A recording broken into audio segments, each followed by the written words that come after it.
الحمد لله نحمده ونستعينه ونستغفره ونؤمن به ونتوكل عليه ونعوذ بالله من شرور أنفسنا ومن سيئات أعمالنا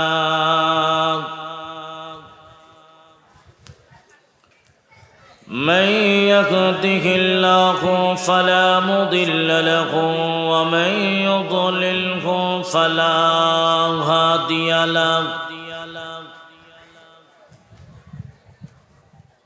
ونشهد أن لا إله إلا الله وحده لا شريك له ونشهد أن سيدنا وسندنا وحبيبنا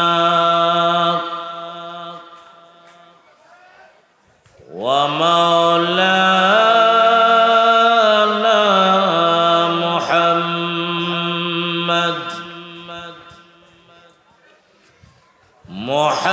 محمدا عبده ورسوله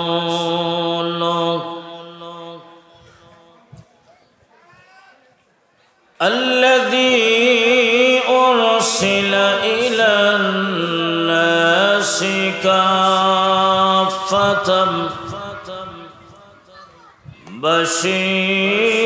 بشيرا ونذيرا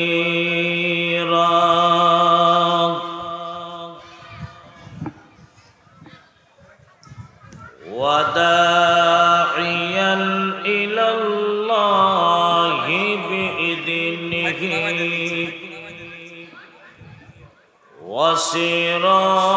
وسراجا منيرا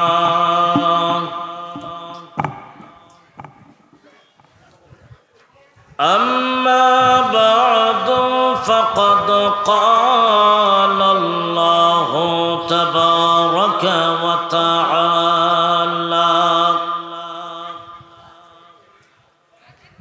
في كلامه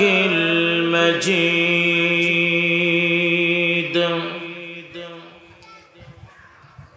وفي فرقانه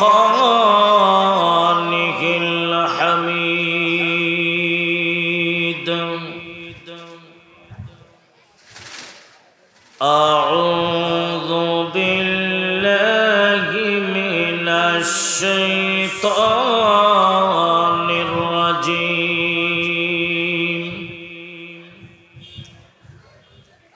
بسم الله الرحمن الرحيم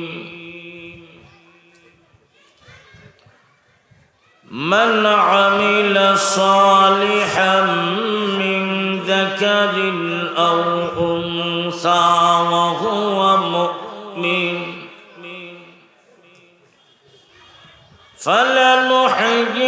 فلنحيينه حياة طيبة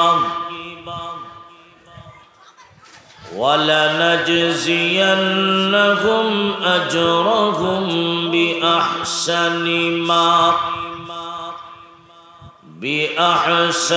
ما كانوا يعملون صدق الله العظيم. وقال النبي صلى الله عليه وسلم يتبع الميت ثلاثة فيرجع اثنان ويبقى واحد يتبعه أهله وماله وعمله فيرجع أهله وماله ويبقى عمله وصدق رسوله النبي الكريم একটু মহব্বতের সাথে কয়েক মর্তবা দুরূদ শরীফ পাঠ করি সাল্লাল্লাহু আলা সাইয়্যিদিনা ওয়া মাওলানা মুহাম্মদ ওয়া আলা আলিহি ওয়া আসহাবিহি ওয়া সাল্লাম সাল্লাল্লাহু আলা সাইয়্যিদিনা ومولانا محمد وعلى آله وأصحابه وسلم بلغ العلا بكماله كشف الدجى بجماله حسنت جميع خصاله صلوا عليه أما بعد ঐতিহ্যবাহী বখতিয়ারাবাদ আদর্শ যুব সংঘের উদ্যোগে বখতিয়ারাবাদ দারুস সুন্নাহ ইসলামিয়া মাদ্রাসা উন্নতি কল্পে নবম বার্ষিক ওয়াজ মাহফিলের চলন্ত অধিবেশনের অত্যন্ত শ্রদ্ধাভাজন সভাপতি সাহেব উপস্থিত জাতির কর্ণধার জাতির বিবেক সম্মানিত উলামায়ে কেরাম মুরব্বিয়ানে ইজম এবং সর্বস্তরের প্রাণপ্রিয় মুসলমান ভাইয়েরা পর্দার আড়াল থেকে আলোচনা শুনছেন দিনদার ইমানদার মুসলমান মা ও বোনেরা সর্বপ্রথমেই মহান আল্লাহ পাকের আলিশান দরবারে কালিমাতু শুকর আদায় করছি যিনি আমাদেরকে অত্যন্ত দয়া করে আজকের এই মুবারক মজলিসে অংশগ্রহণ করার তৌফিক দিয়েছেন এজন্য শুকরিয়াতান বলি আলহামদুলিল্লাহ। প্যারা হাজিরিন, আমরা যারাই অংশগ্রহণ করতে পেরেছি এতে খুশি না বেজার? আরেকটু আওয়াজ দিয়া কর। আপনি আমার মতো অনেক মানুষ এখনো বিভিন্ন নিষিদ্ধ কাজে, নাফরমানিতে, গুনার কাজে লিপ্ত আছে না নাই? অনেক মানুষ আটে গাটে, বাজারে, দোকানে, বাসা বাড়িতে, টিভির পর্দার সামনে বিভিন্ন গুনার কাজে লিপ্ত। আল্লাহ পাক রব্বুল আলামিন আমাদেরকে যাবতীয় গুনার কাজ থেকে মুক্ত করে এমন একটি মজলিসে, এমন একটি সামিয়ানার নিচে অংশগ্রহণ করার তৌফিক দিয়েছেন, যেই মজলিসে অংশগ্রহণ করার সাথে সাথে মহান আল্লাহ জিন্দিগির সমস্ত সগীরা গুনাহ মাফ করে দেয়। এই মজলিসের দাম কম না বেশি? দুনিয়ার কোনো মানুষ ইচ্ছা করলেই এই রকম সামিয়ানার নিচে বসতে পারবে না। ঠিক না বেটি? আপনি আমার মতো বহু মানুষ কয়েকদিন আগ থেকে নিয়ত করে রেখেছিল আজকের মাহফিলে থাকবে, কিন্তু কপালে নাই। এমন আছে না নাই? এখানে অনেকেই এমন আছেন আপনি নিজেও জানেন না, আপনার কোনো ইচ্ছাও ছিল না আসার, কিন্তু মহান আল্লাহ আপনাকে আসার মতো তৌফিক দিয়েছেন। এমন কিছু মানুষ আছে না নাই? তাহলে বোঝা যায় এই রকম সামিয়ানার নিচে, এই রকম মজলিসে আসা এবং বসা কারো ইচ্ছার ভিতরে নয়।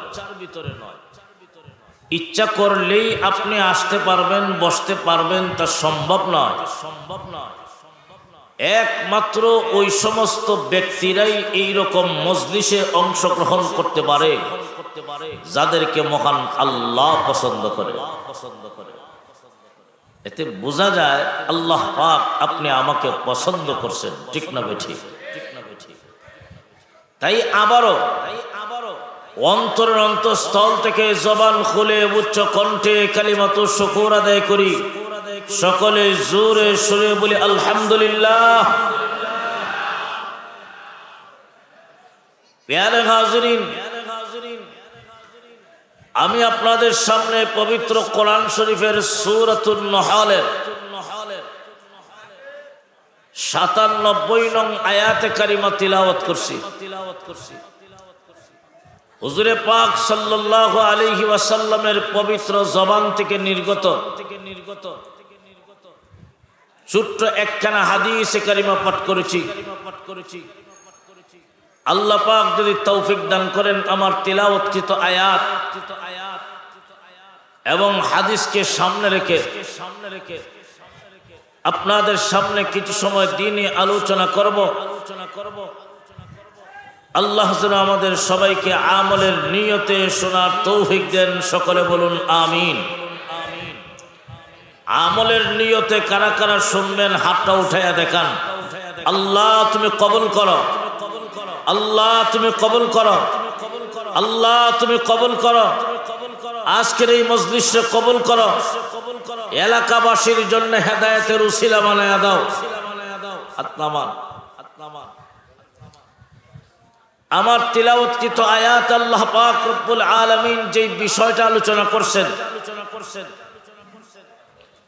এই দুনিয়ার প্রত্যেকটা মানুষের অন্তরে দুইটা চাহিদা, দুইটা কামনা বাসনা আছে।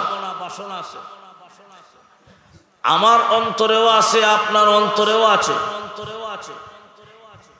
প্রত্যেকটা মানুষই দুইটা জিনিস কামনা করে।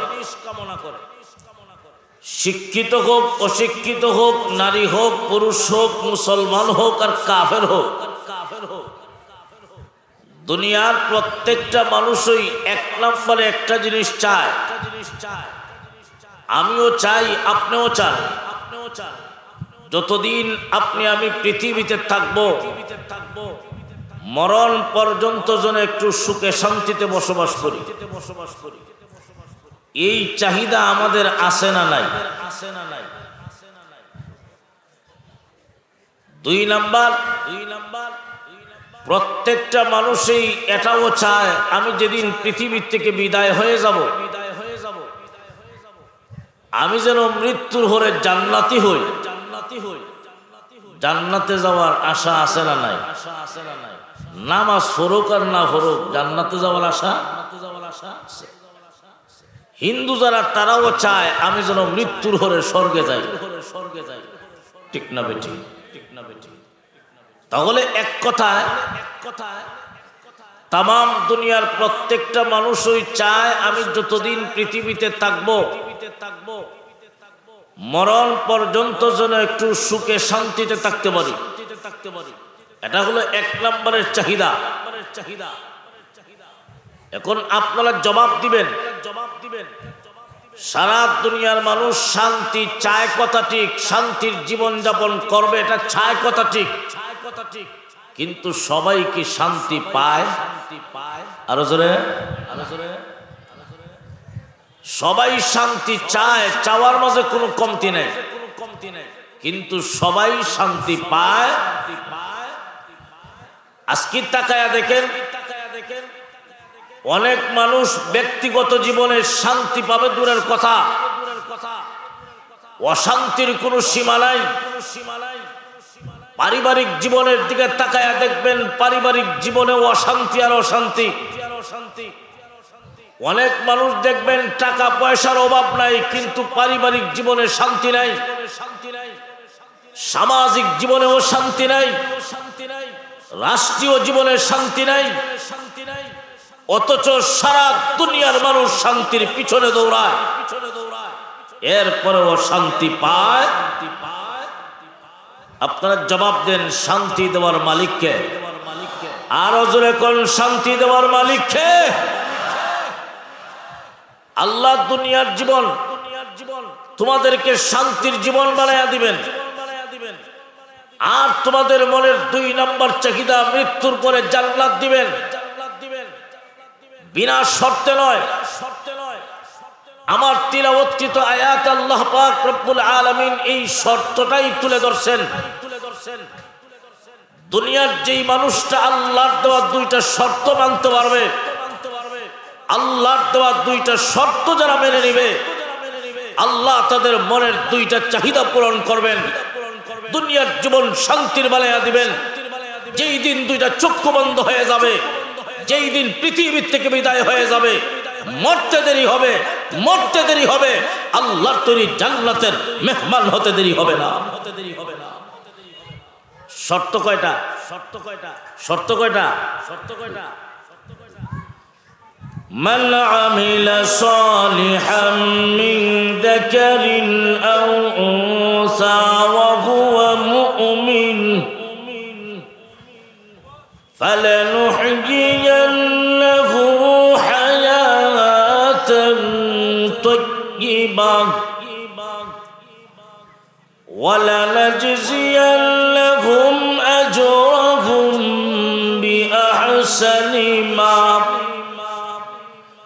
বিআহসানি মা কানু ইয়ামালুন। আল্লাহ পাক রব্বুল আলামিন বলেন, এই আসমানের নিচে জমিনের উপরে যেই সমস্ত মানুষ 2টা শর্ত মানবে,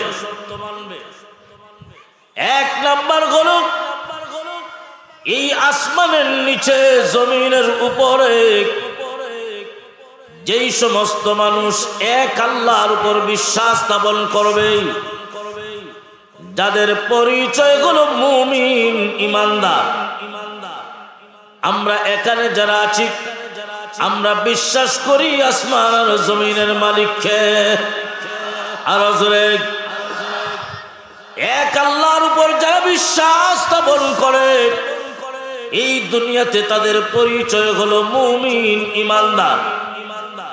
আল্লাহ পাক রব্বুল আলামিন বলেন, এই আসমানের নিচে জমিনের উপরে যারা ইমানদার, ইমান আনা অবস্থায়, চায় নারী হোক অথবা পুরুষ হোক, নারীও হতে পারে পুরুষও হতে পারে, এই আসমানের নিচে জমিনের উপরে ইমানদার নারী পুরুষেরা আমি আল্লাহর দেওয়া আরেকটা কাজ, আমি আল্লাহর দেওয়া আরেকটা শর্ত, শর্তটা হলো মান আমিলা সালিহাম মিন যাকারিন আও উনসা। আমি আল্লাহর দেওয়া আরেকটা কাজ হলো যারা আমলে সালেহ করবে। আমলে সালেহ এটা কোরআনের ভাষা, উর্দুতে বলা হয় নেক আমল, বাংলাতে বলা হয় সৎকর্ম, ভালো কাজ।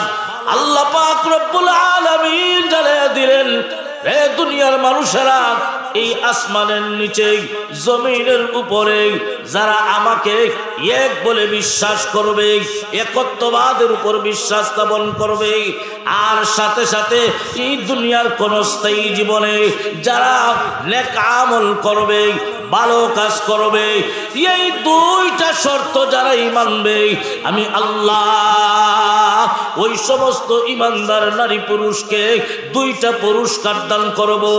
একটা পুরস্কার হবে এই দুনিয়ার কোন স্থায়ী জীবনে, আরেকটা পুরস্কার হবে পরকালের চিরস্থায়ী জীবনে। এই দুনিয়ার কোন স্থায়ী জীবনে আমি আল্লাহ তাদেরকে পুরস্কার দিব। কি পুরস্কার? আল্লাহ কোরআনের পরবর্তী অংশেই বলেন, ফালানুহয়িয়ান্নাহু হায়াতান তাইয়্যিবা। আমি আল্লাহ ওই সমস্ত ইমানদার নারী পুরুষ যারা এই দুনিয়ার কোন স্থায়ী জগতে ভালো কাজ করবে, যারা নেক আমল করবে, যারা সৎকর্ম করবে, আমি আল্লাহ এই দুনিয়ার কোন স্থায়ী জীবনে ওই সমস্ত ইমানদার নারী পুরুষকে আমি আল্লাহ একটা পবিত্র জীবন দান করব। যেই সমস্ত ইমানদার নারী পুরুষেরা এই দুনিয়াতে নেক আমল করবে, ভালো কাজ করবে, আল্লাহ বলেন এই দুনিয়ার কোনস্থায়ী জগতে পুরস্কার হবে, আমি আল্লাহ পবিত্র জীবন দান করব। পবিত্র জীবনের একটা ব্যাখ্যা হলো মুফাসসিরিনে কেরাম তাফসীরের কিতাবে লেখেন, পবিত্র জীবন দিবেন তার অর্থ হলো সুখময় শান্তির জীবন আল্লাহ দান করবেন। আর জোরে কন্না সুবহানাল্লাহ। তাহলে আপনি আমার মনের চাহিদা, এই দুনিয়াতে যতদিন থাকবো মরণ পর্যন্ত যেন সুখে শান্তিতে থাকি, এই চাহিদা আল্লাহ বলেন পূরণ করে দিব বিনা শর্তে নয়। আমি আল্লাহর দেওয়া শব্দ যারাই মানবে আমি তাদেরকে পুরস্কার হিসাবে দুনিয়ার কোন স্থায়ী জীবন যতদিন দুনিয়াতে থাকবে সুখময় শান্তির জীবন দান করব। তার বাস্তব প্রমাণ আপনি তাকায়া দেখবেন আপনার এলাকায় যেই মানুষটা দিনদার, যেই মানুষটা আমলওয়ালা, যেই মানুষটার চরিত্র ভালো, যেই মানুষটা সমাজের মানুষের কাছে ভালো মানুষ হিসাবে চিহ্নিত, যেই মানুষটা আল্লাহর হুকুম মানে, আপনি তাকায়া দেখবেন তার চেহারার দিকে চাইলেই প্রমাণ হবে এই লোকটা দুনিয়াতে খুব শান্তির জীবন যাপন করতেছে। ঠিক না বেটি? আপনার এলাকায় কোন পরিবার, কোন ফ্যামিলি যদি সবাই দিনদার হয়, যেই পরিবারে দিনদারির হাওয়া চালু থাকবে, যেই পরিবারের স্বামীও নামাজি হবে, স্ত্রীও নামাজি হবে, ছেলে মেয়ে নামাজি হবে, যেই পরিবারে আল্লাহর কোরআনের তেলাওয়াত হবে, আপনি তাকায়া দেখবেন আপনার এলাকায় এমন কোন পরিবার যদি থাকে যেই পরিবারের সবাই দিনদার, ওই পরিবারের মানুষ যদিও অল্প টাকা কামাই করে, রুজি রোজগার হয় কম, এরপরেও এই পরিবারের দিকে তাকায় দেখবেন কত শান্তির জীবন যাপন করে। স্বামী স্ত্রীর মাঝে কোনো ঝগড়া নাই, স্বামী স্ত্রীর মাঝে তো মিল মহাব্বত। এলাকার মানুষ আপনি আমি দেখে আফসোস করি, হা অমুক হুজুরের ফ্যামিলির মতো আমার পরিবার যদি চলতো কতই না শান্তির জীবন পাইতাম। জুরে কোন ঠিক না বেঠি? বহু মানুষ দেখবেন লক্ষ লক্ষ টাকা কামাই করে কিন্তু পরিবারে শান্তি নাই। আছে না নাই? এক নম্বর অশান্তি, স্বামী স্ত্রীর মাঝে যদি ঝগড়া হয় তাহলে এই ফ্যামিলির শান্তি হইব? আরো জোরে। অশান্তি কারে কয় কত হকার এখানেই বোঝা যায়। ঠিক না বেঠি? আল্লাহ পাক রব্বুল আলামিন জানিয়ে দিলেন, রে দুনিয়ার মানুষেরা, এই আসমানের নিচে জমিনের উপরে যেই সমস্ত পরিবারের মানুষ আমি আল্লাহর দেওয়া এই দুইটা শর্ত মেনে নিবে, আমি আল্লাহর দেওয়া দুইটা শর্ত মানিয়া লইবে। এক নাম্বার হলো ঈমান, দুই নাম্বার হলো যেই পরিবারের মানুষ আমি আল্লাহর দেওয়া শর্ত নেক আমল করবে, নেক আমল চালু থাকবে, ওই পরিবারে আমি আল্লাহর পক্ষ থেকে পুরস্কার হিসাবে সুন্দর সুখময় শান্তির জীবন দান করব। এটা হলো দুনিয়ার পুরস্কার। যেই সমাজের মানুষ সবাই নামাজি হবে, যেই সমাজের মানুষ নারী পুরুষ সকলেই দিনদার হবে, ওই সমাজটাই হয়ে যাবে শান্তির সমাজ। ঠিক না বেঠি? ও দুনিয়ার মানুষেরা, এই জন্য শান্তির জীবন যদি পাইতে চাও, শান্তির জীবন যদি গঠন করতে চাও, আল্লাহর দেওয়া শর্ত ছাড়া বিকল্প কোনো রাস্তা নাই। আল্লাহ শর্ত দিয়েছেন, দুনিয়ার মানুষেরা রে, এই দুনিয়ার কোন স্থায়ী জীবনে তুমি নারী হও অথবা পুরুষ হও, দুনিয়াতে যদি তুমি নেক আমল করতে পারো, আমি আল্লাহ পুরস্কার হিসাবে এই দুনিয়াতে তোমাকে শান্তির জীবন দান করব। এটা হলো দুনিয়ার পুরস্কার। আর পরকালের পুরস্কার আল্লাহ দিবেন আরেকটি। একটা পুরস্কার হবে দুনিয়ায়, আরেকটা পুরস্কার হবে পরকালে। পরকালে আল্লাহ কি পুরস্কার দিবেন? এর পরবর্তী অংশে আল্লাহ বলেন, ওয়ালা নাজজিয়ান্নাহুম আজরাহুম বিআহসানি মা কানু ইয়ামালুন। জোরে করুন আল্লাহু আকবার। আল্লাহ বলেন, বান্দা, হে দুনিয়ার মানুষেরা, তোমার দুনিয়ার জীবনের ভাঙ্গা টুটা ছোট বড় যত আমল আছে, যত নেক আমল করবা, আমি আল্লাহ প্রত্যেকটা নেক আমলের পুরস্কার প্রতিদান কিয়ামতের কঠিন মাঠে আমি আল্লাহ তোমাদেরকে দান করব। এই যে বসা আছেন, সব হইতেছে না গুনাহ হয়?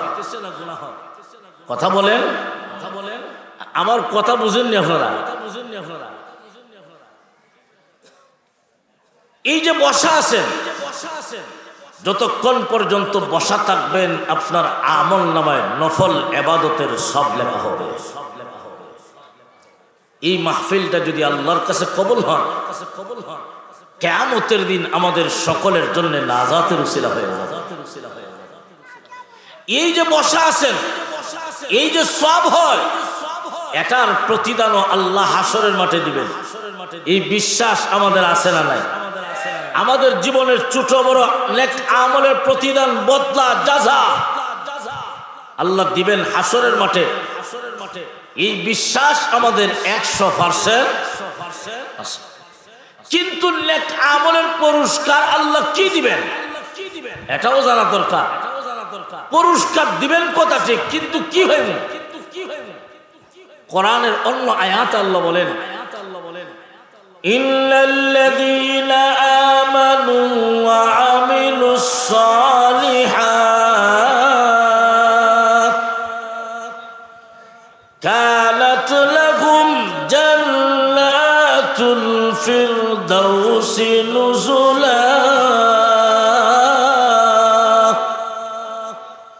আল্লাহ বলেন, নিশ্চয় নিশ্চয় যারা এই দুনিয়াতে ঈমান আনবে, আমি আল্লাহর উপর বিশ্বাস স্থাপন করবে, ওয়া আমিলুস সালিহাত, আর সাথে সাথে নেক আমল করবে, আমি আল্লাহ তাদেরকে পুরস্কার হিসাবে দিব। কানাত লাহুম জান্নাতুল ফিরদাউসি নুজুলা, আমি আল্লাহ তাদেরকে জান্নাতুল ফিরদাউসের মেহমান বানাবো। তাহলে এক নম্বর পুরস্কার হবে দুনিয়ায় শান্তির জীবন, 2 নম্বর পুরস্কার হবে পরকালে আল্লাহর তৈরি জান্নাত।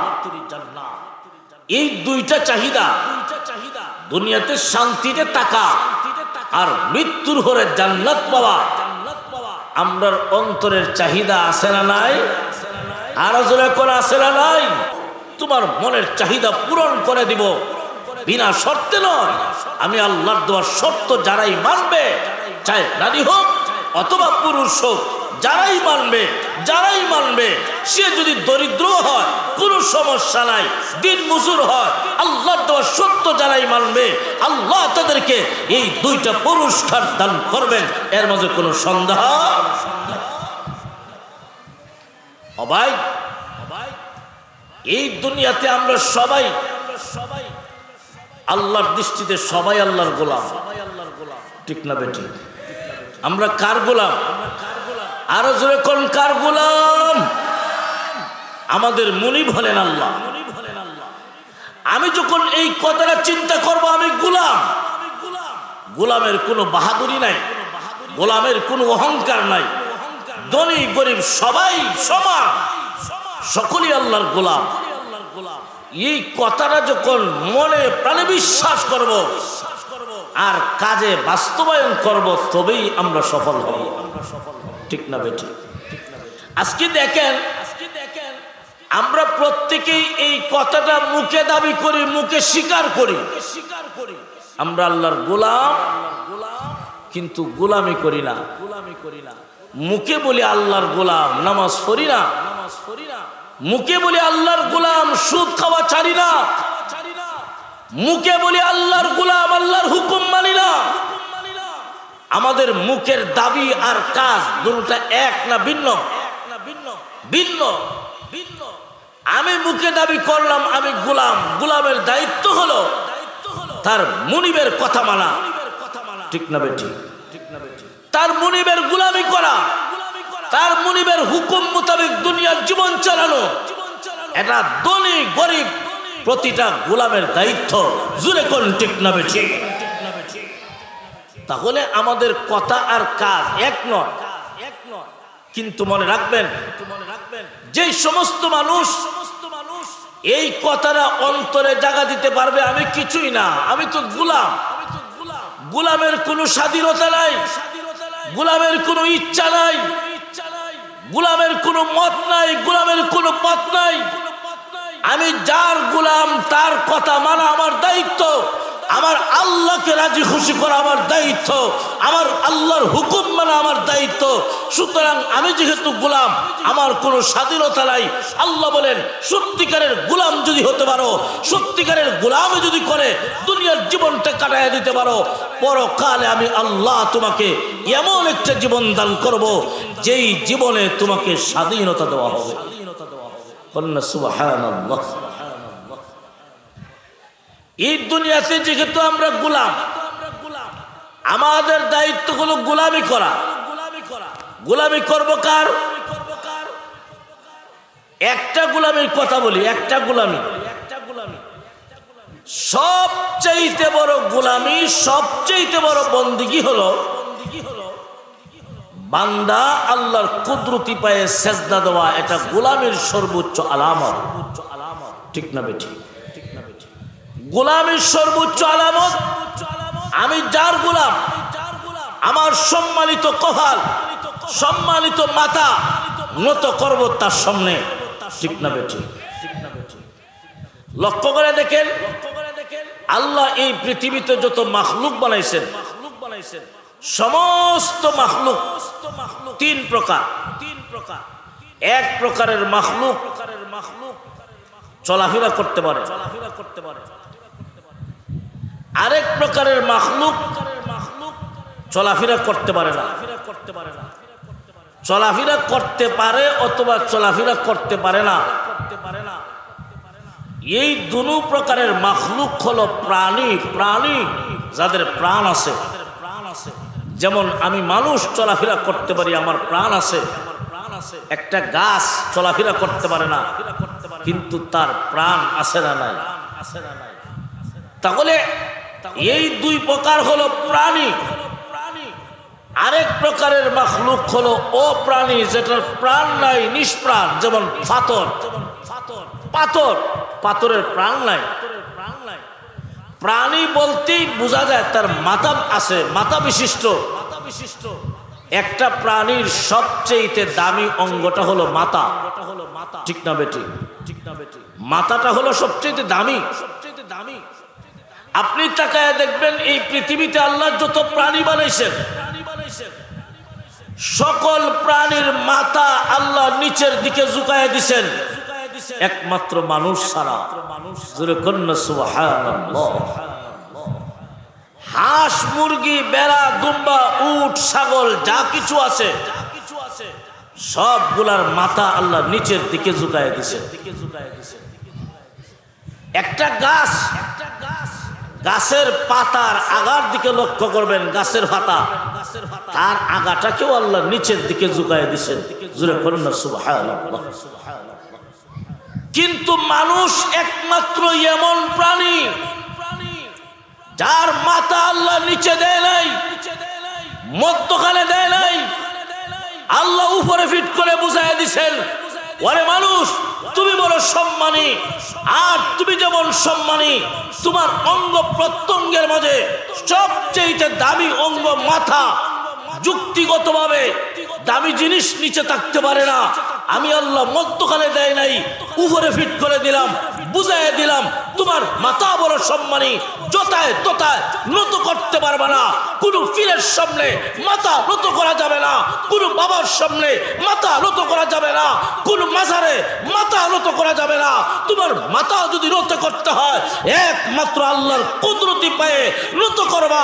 আল্লাহ ছাড়া কোনো গায়রুল্লাহর সামনে সেজদা দেওয়া যাবে না, যাবে না, যাবে না। জুরে কোন ঠিক না বেঠি? আল্লাহ ছাড়া গায়রুল্লাহর সামনে সেজদা দেওয়া হারাম, ঠিক না বেঠি? কোন পীরের সামনে সেজদা দেওয়া জায়েজ? কথা বলেন। কোন মাজারে সেজদা দেওয়া জায়েজ? কোন গাছের সামনে সেজদা দেওয়া জায়েজ? সেজদা দিব কার সামনে? আমার মাথা সম্মানী নত করব কার সামনে? কিন্তু আপনি আমার মতো অনেক মুসলমান আল্লাহ ছাড়া গায়রুল্লাহর সামনেও সেজদা দেয়, দেয় না? আমি সিলেট শাহজালাল রহমতুল্লাহ মাজারের পাশে এক মসজিদে জুমার নামাজ পড়ে। অনেকদিন বৃহস্পতিবার রাত্রি মাহফিল শেষ হওয়ার পরে চলে যাই। তখন আশপাশের সব দোকানপাট বন্ধ, একমাত্র দরগা এলাকার দোকানপাট খোলা। তখন মাঝে মাঝে দরগার ভিতরে ঢুকি। একদিন তাকায়া দেখি, যারা গেছেন হয়তো দেখছেন মহিলা ইবাদত খানার সাইটে ওযুখানার একটা ব্যবস্থা আছে। একদিন তাকায় দেখি এক আল্লাহর বান্দি, উনি ওযু করছেন, কথা ঠিক। ওযু শেষ করার পরে ওই যে আপনার বাউন্ডারি আছে, দেয়াল আছে, এই দেয়ালের সামনে মাজারকে লক্ষ্য করে সেজদা তো দিছেনি, আবার দেয়ালে এইভাবে হাত বুলায়া উনি কাপড়ের নিচে ফেটে হাত বুলায়। একজন হুজুর বলতেছেন, হুজুর বুঝতে পারছেন উনি কি করতেছেন? আমি বললাম না। উনি বলতেছেন যে এই মহিলার বাচ্চা হয় না, বাবার মাজারের দেয়াল থেকে বরকত নেয় বাচ্চা হওয়ার জন্য। কন্যা নাউজুবিল্লাহ। সেজদাও দিল, আবার চাইলো বাবার কাছে। সন্তান যদি না হয়, সন্তান দেওয়ার মালিককে? আরো জোরে কোন সন্তান দেওয়ার মালিককে? না কোনো বাবা? يهب لمن يشاء إناثا ويهب لمن يشاء الذكور أو يزوجهم ذكرانا وإناثا ويجعل من يشاء عقيما। আল্লাহ যাকে ইচ্ছা শুধু মেয়ে সন্তান দান করেন, আর যাকে ইচ্ছা শুধু ছেলে সন্তান দান করেন, আর যাকে ইচ্ছা ছেলেও দেন মেয়েও দেন, উভয় জাতের মিলাইয়া দেন। আর যাকে ইচ্ছা ওয়াজআলু মান ইয়াশাউ আকিমা, আল্লাহ যাকে ইচ্ছা ছেলেও দেয় না মেয়েও দেয় না, একবারে বান্দা। এইগুলা হলো আল্লাহর হাতে। ছেলে দেওয়ার মালিক হলেন আল্লাহ। ও দুনিয়ার মানুষেরা, তোমার যদি সন্তান না হয় কিভাবে সন্তান চাইবা? আল্লাহ কোরআনে শিখাইয়া দিয়েছেন। পয়গম্বর ইব্রাহিম আলাইহিস সালাতু ওয়াস সালাম সন্তান হয় না, আল্লাহর কাছে সন্তান চাইছেন। আল্লাহ কিভাবে সন্তান চাইছেন? পয়গম্বর ইব্রাহিম কোরআনের আয়াত বানায়া বিশ্ব নবীর কাছে আল্লাহ নাজিল করে এই উম্মতকে শিক্ষা দিয়েছেন। তোমার যদি সন্তান না হয় আল্লাহর কাছে চাও, যেমনি ভাবে পয়গম্বর ইব্রাহিম আল্লাহর কাছে সন্তান চাইছিলেন। ঠিক না বেঠি? রব্বি হাবলি মিনাস সালিহিন। পয়গম্বর ইব্রাহিম আলাইহিস সালাতু ওয়াস সালাম আল্লাহর কাছে সন্তান কামনা করেন, আল্লাহ একটা নেককার সন্তান দাও। আপনি আমারও যদি সন্তান না হয় চাইবো কার কাছে? আরো জোরে কোন চাইবো কার কাছে? কিভাবে চাইবেন? রব্বি হাবলি মিনাস সালিহিন, আল্লাহ একটা নেককার সন্তান দাও, নেককার সন্তান দাও। শুধু সন্তান চাই, সন্তান চাই এইভাবে নয়। আল্লাহ শিখিয়ে দিয়েছেন এই নবীর উম্মতদেরকে, তোমার যদি সন্তান না হয় পয়গম্বর ইব্রাহিমের মতো আমার কাছে সন্তান চাও, আমি আল্লাহর ইচ্ছা হলে তোমাকে সন্তান দিতেও পারি। ঠিক না বেঠি? জাকারিয়া আলাইহিস সালাতু ওয়াস সালাম সন্তান হয় না, আল্লাহর কাছে চাইছেন। আল্লাহ সন্তান দান করছেন, এমন বয়সে দিছেন যেই বয়সে সন্তান হওয়ার কথা নয়, আল্লাহ এর মাধ্যমে বুঝায় দিলেন তুমি যদি একেবারে সন্তান না হওয়ার বয়সে পৌঁছে যাও, আমি আল্লাহ চাইলে আমার এই ক্ষমতা আছে তোমাকে সন্তান দিতে পারি। ঠিক না ঠিক? তাহলে ভাই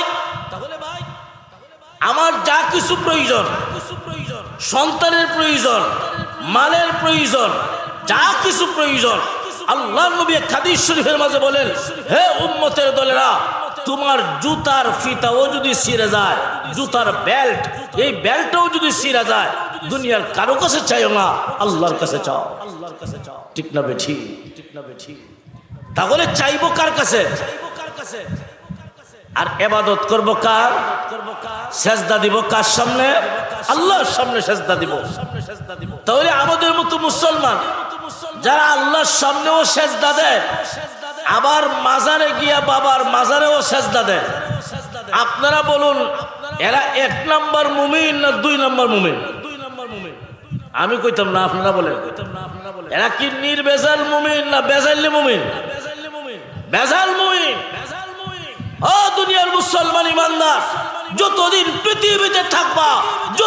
পৃথিবীতে থাকবা মরণ পর্যন্ত আল্লাহ ছাড়া কোন গায়রুল্লাহর সামনে, কোন বাবার সামনে, কোন পীরের সামনে, কোন মাজারের সামনে সেজদা দেওয়া যাবে না। মনে থাকবে তো ইনশাআল্লাহ? তাহলে বলছিলাম সবচাইতে বড় বন্দেগী হলো বান্দা তার রব, তার মুনিবের কুদরতি পায়ে সেজদা দিবে। এই সেজদার মাধ্যমে সর্বোচ্চ গোলামি প্রকাশ পায়। ঠিক না বেটি? আগেকার রাজা বাদশাদেরকে সম্মান দেখাতে গিয়া, গোলামের পরিচয় দিতে গিয়া প্রজাগণ রাজা বাদশাদেরকে সেজদা দিয়া এটা বুঝাইতেন আপনি আমার মালিক, আপনি আমার মুনিব, আমি আপনার গোলাম। এটা গোলামি প্রকাশ করা হতো সেজদার মাধ্যমে। ও দুনিয়ার মানুষেরা, আমরা যেহেতু আল্লাহর গোলাম, এই গোলামের গোলামি প্রকাশ করব সবচেয়ে বড় ইবাদত নামাজের মাধ্যমে। জোরে কোন ঠিক না বেঠি? নামাজের মাধ্যমে সবচেয়ে বড় গোলামি প্রকাশ পায়। কিন্তু এখন আপনারা নিজের বিচারটা নিজে করবেন। আমি দাবি করি আমি আল্লাহর গোলাম, কিন্তু 5 ওয়াক্ত নামাজ আমার উপর ফরজ। 5 ওয়াক্ত নামাজ আমার উপর ফরজ। আমি 5 ওয়াক্ত নামাজ ঠিক মতো তো হরি না। অনেক মুসলমান এমন আছে সাপ্তাহিক মুসল্লি, মা আছে না নাই? শুধু শুক্রবারের নামাজটাই হরে। আর অনেক মুসলমান আছে বৎসরে 2টা ঈদের নামাজই পড়ে। আছে না নাই? আমি দৈনিক 5 ওয়াক্তের নামাজে আমি কতটা সেজদা দিলাম না? দৈনিক 5 ওয়াক্ত হুকুম অমান্য করে আমি আল্লাহর গোলাম দাবি করি, আবার আমার আল্লাহর হুকুম অমান্য করে আমি গোলাম দাবি করি। আমার দাবি হবে কথা ঠিক, কিন্তু আমার কাজ হলো ভিন্ন। ও দুনিয়ার মানুষেরা, কথা আর কাজ যতক্ষণ পর্যন্ত এক না হবে, আপনি দাবি করতে পারেন গোলাম, কাজে যদি বাস্তবায়ন না করেন, তাহলে এই দুনিয়াতে শান্তির জীবন কখনোই প্রতিষ্ঠিত হবে। আর যেদিন থেকে আপনার কথা আর কাজ এক হয়ে যাবে, ওই দিন থেকে আল্লাহর পক্ষ থেকে রহমত বরকত নাজিল হতে থাকবে। যেমন শুক্রবারে যেই পরিমাণ মুসল্লি মসজিদে হয়, এই পরিমাণ মুসল্লি ফজরের জামাতে হয়। যেই দিন থেকে ফজরের জামাতে শুক্রবারের মুসল্লির সমপরিমাণ মুসল্লি হবে, ওই দিন থেকে বুঝে নেবেন আপনার এই সমাজে আল্লাহর পক্ষ থেকে রহমত বরকত নাজিল হতে থাকবে। তাহলে আমরা ইবাদত, বন্দেগী, গোলামি করব কার? আরো জোরে কোন করব কার? দুনিয়ার কোন মানুষকে দেখানোর জন্য নয়, একমাত্র মাওলাকে সন্তুষ্ট করার জন্য আমরা তার গোলাম। এই দুনিয়াতে যতদিন থাকবো আমরা আমাদের মাওলার গোলামি করে যাব, দুনিয়ার কোনো মানুষকে দেখানোর জন্য নয়। আমার আল্লাহ দেখতেছেন, সব কিছু লিখতেছেন, সব কিছুর হেফাজত করতেছেন। কিয়ামতের মাঠে সব কিছু আল্লাহ প্রকাশ করে দিবে। ঠিক না বেটি? কোনো কিছু লুকানো যাবে না ভাই। তবে মনে রাখবেন, আপনার জিন্দগির বাঙ্গা টুটা যত আমল আছে, ওই আমলের মূল্য, ওই আমলের মর্যাদা, ওই আমলের দাম ততক্ষণ পর্যন্ত থাকবে যতক্ষণ পর্যন্ত আপনার আমলের ভিতরে রূহ থাকবে, আমলের ভিতরে ইখলাস থাকবে। ঠিক না বেটি? আপনি আমল করলেন কিন্তু ইখলাস নাই, এই আমলের কোনো দাম। ইখলাস নাই মানে অনেক আল্লাহর বান্দাবান্দি দেখবেন আল্লাহর রাস্তায় দান খয়রাত করে, আর সাথে এই কথাটা বলে দেয় যে হুজুর আমার নামটা বলে দেন, আমি অমুকের ছেলে অমুক, 1 লক্ষ টাকা দিলাম। ওনার উদ্দেশ্য হলো এলাকার মানুষ জানুক আমি একজন দানবীর।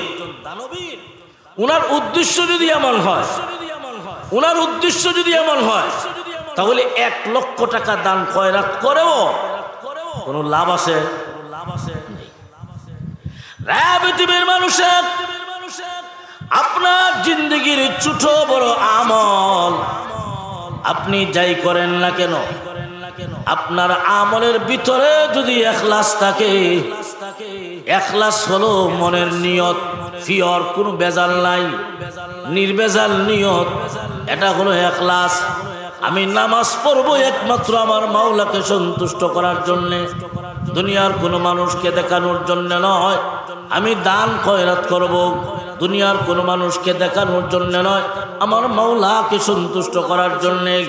এই নিয়তে কোনো মানুষ যদি দান খয়রাত করে, ওই নিয়তে কোনো মানুষ যদি আমল করে, ওই আমলের মর্যাদা মহান আল্লাহ দুনিয়াতেও দান করবেন, পরকালেও তোমার আমলের প্রতিদান আল্লাহ তোমাকে দান করবে।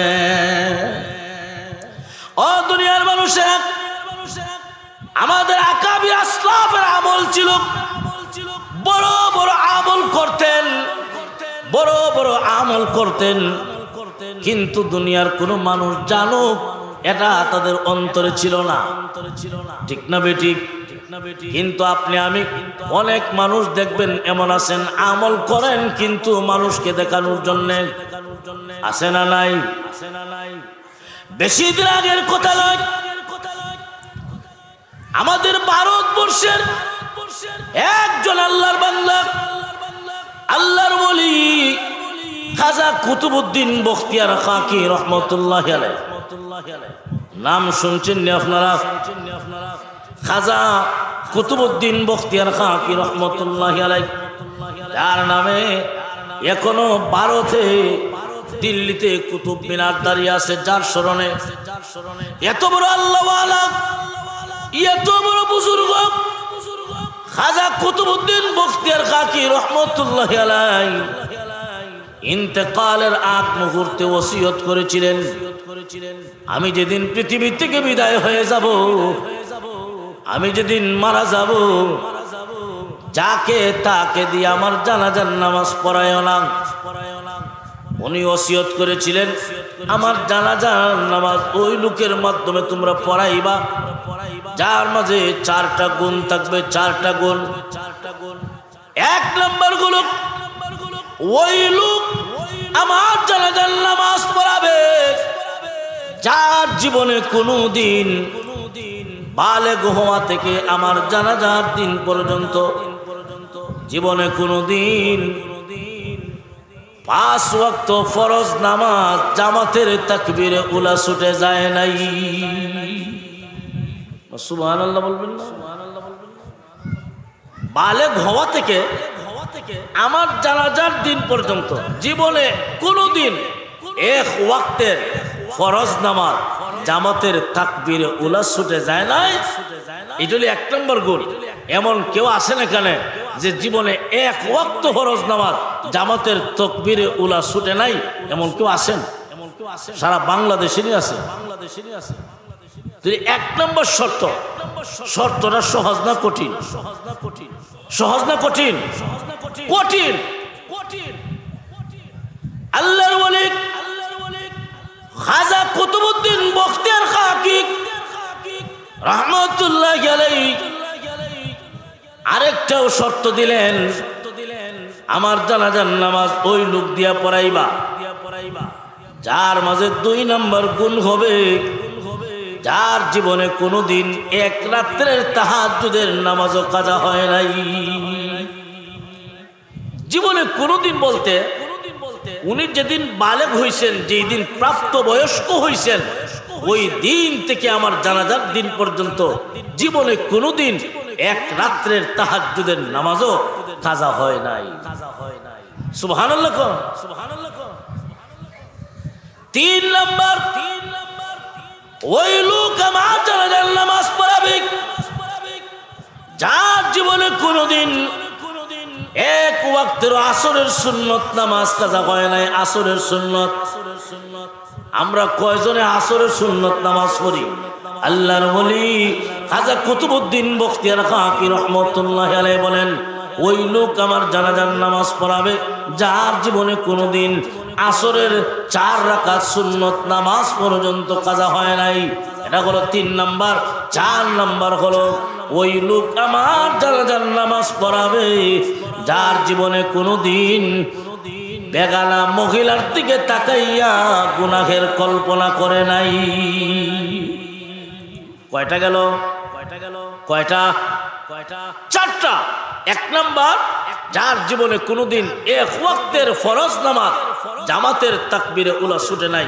2 নাম্বার, যার জীবনে কোনোদিন এক রাত্রে তাহাজ্জুদ কাজা হয় নাই। 3 নাম্বার, যার জীবনে কোনোদিন আসরের সুন্নত নামাজ পর্যন্ত কাজা হয় নাই। 4 নাম্বার, যার জীবনে কোনোদিন বেগানা মহিলার দিকে তাকাইয়া গুনাহের কল্পনা জল্পনা করে নাই। এই 4টা গুণে যে গুণী হবে, এই 4টা গুণ একত্রে যার মাঝে পাওয়া যাবে, উনি আমার জানাজার নামাজ পড়াবে, উনাকে দিয়ে আমার জানাজার নামাজ পড়াইয়া দিও। এই 4 গুণওয়ালা যদি কাউকে না পাও, আমার জানাজা লাগবে না, বিনা জানাজায় দাফন করে দিবা। ওনার শর্তটা সহজ না কঠিন? কথা বুঝছেন তো আপনারা? আল্লাহর ওলি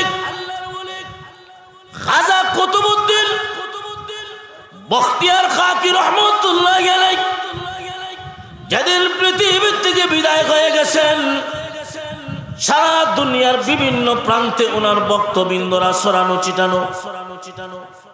উনি যেদিন পৃথিবী থেকে বিদায় হয়ে গেছেন, সারা দুনিয়ার বিভিন্ন প্রান্তে সংবাদ পৌঁছে গেছে আল্লাহর ওলি খাজা কুতুবউদ্দিন বখতিয়ার খাকি আর দুনিয়াত নাই। আল্লাহর ওলি খাজা কুতুবউদ্দিন বখতিয়ার খাকি রাহমাতুল্লাহি আলাইহি এত বড় আল্লাহওয়ালা, এত বড় বুজুর্গ, সারা দুনিয়ার বিভিন্ন প্রান্ত থেকে মানুষ, ভারতের দিল্লির শাহী জামে মসজিদের সামনে মানুষ সমবেত হলো জানাজার নামাজ পড়বে। কারণ বড় বড় আল্লাহওয়ালাদের জানাজার নামাজ পড়ার জন্য আপনি আমিও বহু দূর দূরান্তে যাই, ঠিক না বেঠিক? বড় বড় আল্লাহওয়ালা বুজুর্গ ব্যক্তির জানাজার নামাজ পড়ার জন্য আপনি আমি বহু দূর দূরান্তে যাই। মনে বড় একটা আশা, মনে একটা আশা থাকে। আশাটা হলো এত বড় আল্লাহওয়ালার জানাজার নামাজ যদি পড়তে পারি গো, হয়তো কিয়ামতের কঠিন ময়দানে এই জানাজার নামাজটাকেই মহান আল্লাহ নাজাতের উসিলা বানাইয়া দিবে। এই আশা নিয়ে আপনি আমি বহু দূর দূরান্তে যাই। আল্লাহু আকবার। ভারতের দিল্লির শাহী জামে মসজিদের সামনে লক্ষ লক্ষ মানুষ আল্লাহর ওলির জানাজার নামাজ পড়বে। সর্বপ্রথমে উনার খাদেম ঘোষণা দিল, হে লোক সকল, আল্লাহর ওলির ওসিয়ত আমরা শুনি। আল্লাহর ওলির ওসিয়ত এই 4টা গুণ উল্লেখ করে বলেন। 1 নাম্বার, যার জীবনে কোনোদিন এক ওয়াক্তের ফরজ নামাজ জামাতের তাকবীর উলা ছুটে নাই। যার জীবনে কোনোদিন এক রাত্রের তাহাজ্জুদ কাজা হয় নাই, যার জীবনে কোনোদিন এক ওয়াক্ত আসরের সুন্নত নামাজটাও কাজা হয় নাই। 4 নম্বর, যার জীবনে কোনোদিন বেগানা মহিলার দিকে তাকাইয়া গুনাহের কল্পনা করে নাই। এই 4টা গুণ যদি কারো মাঝে থাকে, আপনি সামনে আসেন, আপনি জানাজার নামাজ পড়াবেন। এটা হলো আল্লাহর ওলি খাজা কুতুবউদ্দিন বখতিয়ার খাকির ওসিয়ত। এই 4 গুণওয়ালা যদি কেউ না থাকে, আমরা জানাজা পড়ব না, বিনা জানাজায় দাফন করে দিই। এই ঘোষণা দেওয়ার পরে লক্ষ লক্ষ মানুষ বুক ভরা আশা নিয়া জানাজার নামাজ পড়ার জন্য গিয়েছিল। কিন্তু এই ঘোষণা শোনার পরে মাথা নিচের দিকে দিয়া চোখ থেকে পানি ছেড়ে ছেড়ে গড় গড় করে কান্নাকাটি করতেছে। আহা, আসছিলাম জানাজার নামাজ পড়তে, যেই শর্ত দেওয়া হয়েছে, মনে হয় আজকের দিনে আর জানাজার নামাজ পড়া যাবে না। আপনি যদি যান কোথাও দূরে, যদি যান জানাজা পড়ার জন্য, 2-4 মিনিটের জন্য যদি জানাজার না পান, পড়তে না পারেন, অন্তরে দারুণ আঘাত লাগে। ঠিক না বেঠি? ওই ঘোষণা দেওয়ার পরে লক্ষ লক্ষ মানুষ মাথা নিচের দিকে দিয়া চোখ থেকে পানি ছেড়ে ছেড়ে কান্দে। আহারে, এসেছিলাম বহু দূর থেকে জানাজা পড়ার জন্য, কিন্তু মনে হয় আজকের দিনে আর জানাজা পড়া হবে না। অনেক আলেম উলামা, বড় বড় শাইখুল হাদিস, মুহাদ্দিসরা সেখানে ছিলেন। প্রত্যেকেই নিজেদেরকে অপরাধী মনে করে মাথা নিচের দিকে দিয়ে চোখ থেকে পানি ছেড়ে কান্দে। ওই দিকে আসরের সময় নিকটবর্তী হয়ে যাচ্ছে, কেউ নাই, কেউ তো সামনে আসে না। কান্নার রোল পড়ে গেল। এখন ওনার পরিবারের লোক, ওনার বক্তবৃন্দ, ছাত্ররা পরামর্শ করলো আমরা কি করতে পারি। আল্লাহর ওলির ওসিয়ত অনুযায়ী আমরা জানাজা পড়ব না, বিনা জানাজায় দাফন করে দিব, এই সিদ্ধান্ত নিয়ে নিবে। এমনি তাকায় দেখা যায় সামনের কাতার থেকে একজন মানুষ চাদর দিয়ে মুখটা ঢাকা, উনি সামনের দিকে অগ্রসর হইলেন। খাটিয়ার মাঝে হাত লাগায়া উনি বলেন, আল্লাহর কসম করে বলি, এই 4টা গুণ আমার মাঝে আছে। আজকের দিনে আমি জানাজার নামাজের ইমামতি করব। লক্ষ লক্ষ মানুষ আশ্চর্য হয়ে গেলেন, কে উনি? আমাদের ভারতবর্ষে এত বড় আল্লাহওয়ালা, কে রে উনি? চাদর দিয়া মুখটা ঢাকা। যেই মাত্র মুখের উপর থেকে চাদরটা সরাইলেন, এমনি তাকায়া দেখা যায় উনি আর কেউ নন, তদানীন্তন সময়ের দিল্লির বাদশাহ সুলতান শামসুদ্দিন আলতামাশ। ও দুনিয়ার মুসলমান ইমানদার, সুলতান শামসুদ্দিন আলতামাশ রহমতুল্লাহি আলাইহি কত বড় বুজুর্গ, কত বড় আল্লাহওয়ালা, যিনি একজন আলেম না, সাধারণ মানুষ, রাজনীতিবিদ। উনি বাদশাহ, কিন্তু ওনার আমল কেমন ছিল দুনিয়ার কোনো মানুষ জানে না। সুলতান শামসুদ্দিন আলতামাশ রহমতুল্লাহি আলাইহি খাজা কুতুবউদ্দিন বখতিয়ার খাকির চেহারার উপর থেকে কাফনের কাপড়টা একটু সরাইলেন, কপালে চুমু দিলেন, মুখ কপালে চুমু দিলেন, আর ডাক দিয়া বলেন, ওগো আল্লাহর ওলি, আপনি সারা জীবন ভর আমল করেছেন, তাহাজ্জুদের নামাজ পড়েছেন, নফল ইবাদত করেছেন, দুনিয়ার কোনো মানুষ জানে না।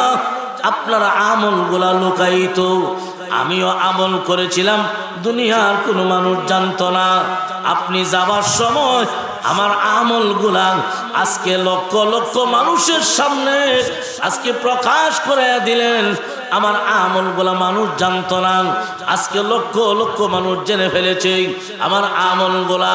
ওগো আল্লাহর বলি, আমার ভয় লাগে আমার আমল মানুষের কাছে প্রকাশিত হয়ে যাওয়ার কারণে আমি ধ্বংস হয়ে যাই, আমার আমল নষ্ট হয়ে যাই, আমার ভয় লাগে। এমনি সুলতান শামসুদ্দিন আল তামাস রাহমাতুল্লাহি আলাইহি উনি ডাক দিয়া বলেন, ওগো আল্লাহর ওলি, মরণের সময় আপনি আমার কথাটা যেমন করে বলেন নাই, আপনার কাছে আমার একটা আবদার থাকবে। মরণের সময় আপনি আমাকে যেমন করে বলেন নাই, কিয়ামতের কঠিন ময়দানেও আমাকে বলবেন না। এই ছিল আমাদের আকাবির আসলাফের আমল। ওনারা আমল করতেন দুনিয়ার কোনো মানুষকে দেখানোর জন্য নয়। ঠিক না বে ঠিক? তাহলে আমরা আমল করব কাকে সন্তুষ্ট করার জন্য? আরো জোরে কোন কাকে? দুনিয়ার কোনো মানুষকে দেখানোর জন্য নয়। আমরা আমল করব, ছোট হোক বড় হোক, আল্লাহকে রাজি এবং খুশি করার জন্য। আমার আমল যদি ছোট হয়, ইখলাস যদি থাকে, নিয়ত যদি ঠিক থাকে, আমার আমল ছোট হলেও ওই আমলকে জরিয়া বানায়া আল্লাহ কিয়ামতের দিন জিন্দেগীর সমস্ত গুনাহ মাফ করে নাজাতের ব্যবস্থা করবেন। জোরে বলেন ঠিক কিনা? ঠিক না বেঠি? আল্লাহ রাসূল হযরত মুআজ ইবনে জাবালকে লক্ষ্য করে বলেন, ইয়া মুআজ আখলিস দীনাকা ইয়াকফিকাল আমালুল কলিল। হে মুআজ, তোমার দ্বীনকে খাঁটি করো, মানে তোমার নিয়তকে খাঁটি করো, নিয়ত ঠিক করো। বেশি আমল লাগবে না, অল্প আমলই নাজাতের জন্য যথেষ্ট হয়ে যাবে। এজন্য ভাই, আপনি আমি আমল করব, ছোট হোক অসুবিধা নাই।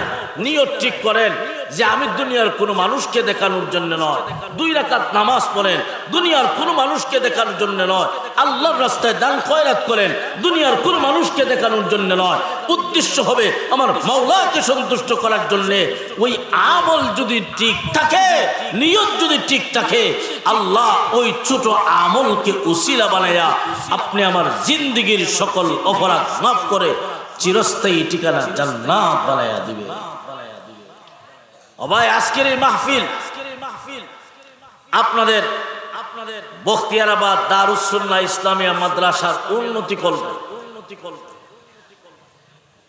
মাদ্রাসা কওমি মাদ্রাসা নাকি মাদারিসে কওমিয়া?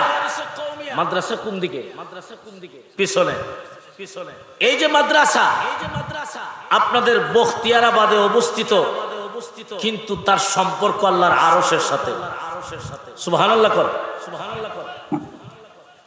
ভারতবর্ষে যত মাদারিসে কওমিয়া আছে, সমস্ত মাদারিসে কওমিয়ার মূল ভিত্তি, মূল ফাউন্ডেশন উম্মুল মাদারিস দারুল উলুম দেওবন্দের সাথে। জোরে কোন ঠিক না বেঠি? আর দারুল উলুম দেওবন্দের ভিত্তি মদিনার আসহাবে সুফার সাথে। মদিনার আসহাবে সুফার ভিত্তি ফাউন্ডেশন জাবালে নূর মাদ্রাসাতুল হেরার সাথে। মাদ্রাসাতুল হেরার সম্পর্ক আল্লাহর আরশের সাথে। জোরে কোন সুবহানাল্লাহ। তাহলে আপনাদের এই বখতিয়ারাবাদ দারুস সুন্নাহ ইসলামিয়া মাদ্রাসার মূল ভিত্তি আল্লাহর আরশের সাথে। কিসের সাথে? এই সমস্ত মাদারিসে কওমিয়া সরকারি কোনো ফান্ড বা তহবিলে চলে না, আপনি আমার পকেটের টাকা পয়সা দিয়ে চলে। ঠিক না বে ঠিক? আরো জোরে কোন ঠিক না বে ঠিক? এই মাদ্রাসা এখানে থাকুক আমরা চাই কি চাই না? কারা কারা চান হাতটা উঠায় দেখান। আল্লাহ তুমি কবুল করো।